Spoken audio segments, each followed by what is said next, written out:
Wicked for Good begins in a construction area in Oz, where animals are being used as slaves.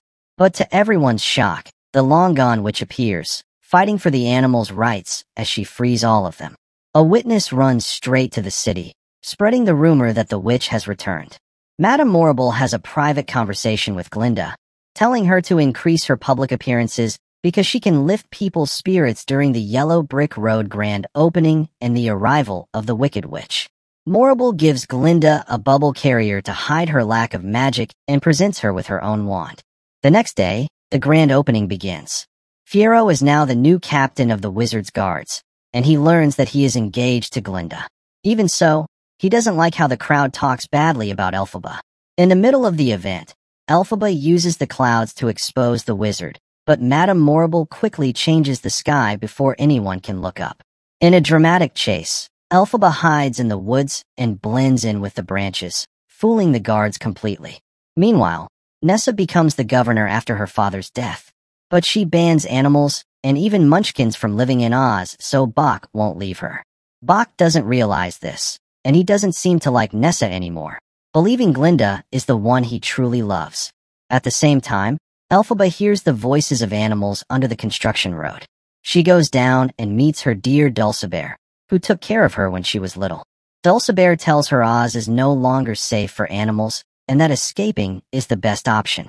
A lion arrives and tells everyone that when he was a cub, Elphaba was the one who gave the monkeys their wings.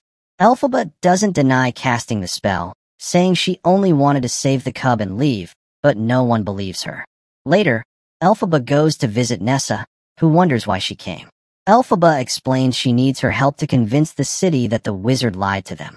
But Nessa feels jealous, saying Elphaba has powers but never used them to help her walk, and she remembers when Boq once told her she was beautiful. She asks Elphaba to cast a spell on Boq to make him love her more. At that moment, the spell book opens, and Elphaba casts a spell on Nessa's legs, making her float as she feels them working. But it doesn't last long. Boq enters and says he's leaving to confess his love to Glinda. Slowly, the spell fades, and Nessa's heart fills with anger. Out of frustration, she picks a spell at random, which shrinks Boq's heart and turns him into a tin man.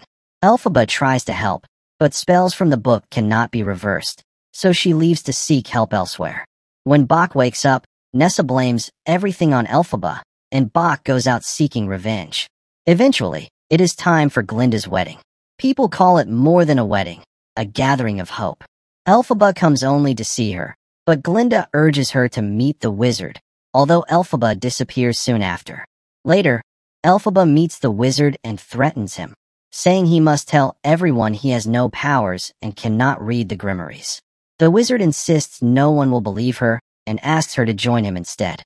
Elphaba says she will join him only if he frees the flying monkeys, and he agrees. Sometime later, one of the monkeys, Chistery, points at a door. Elphaba follows the path and finds the place where the wizard has trapped many animals.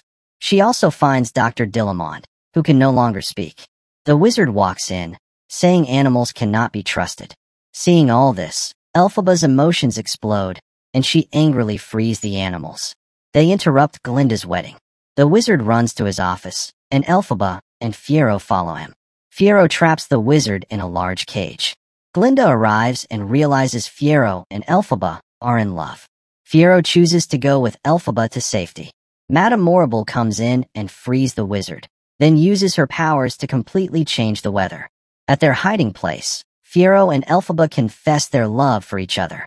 Suddenly, Elphaba senses a house falling on Nessa. She rushes off to save her, while Fiero gets along with the monkeys. After the accident, Glinda carelessly gives a little girl named Dorothy Nessa's shoes because Dorothy is lost and Glinda is now a public figure. Glinda and Elphaba argue over Fiero.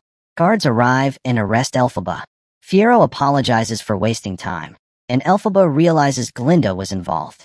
In a moment of sacrifice, Fiero offers himself to die for Elphaba. Elphaba runs to a cave and casts a spell to save Fiero.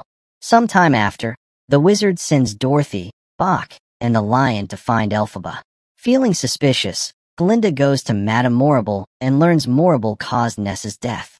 Glinda orders her to keep silent. Despite this, Glinda goes to Elphaba, who knows people will soon come for her and accepts her fate. Dorothy pours a bucket of liquid on Elphaba, melting her. After everything, Glinda goes to where Elphaba's hat lies. Chistery approaches, now able to speak, and hands her Elphaba's bottle, saying she told him to give it to her. Glinda rides to the wizard and hands him the bottle. He remembers the bottle as the one he held while dancing with a woman, realizing that woman was Elphaba's mother. He regrets causing Elphaba's death. The wizard leaves Oz forever, and Glinda becomes the new leader of the city. At dawn, Glinda arrests Madame Morrible for her crimes. Eventually, animals regain their right to live freely. Fiero returns and brings Elphaba out from hiding, revealing she faked her death. The two leave the city of Oz together for good. Thanks for watching.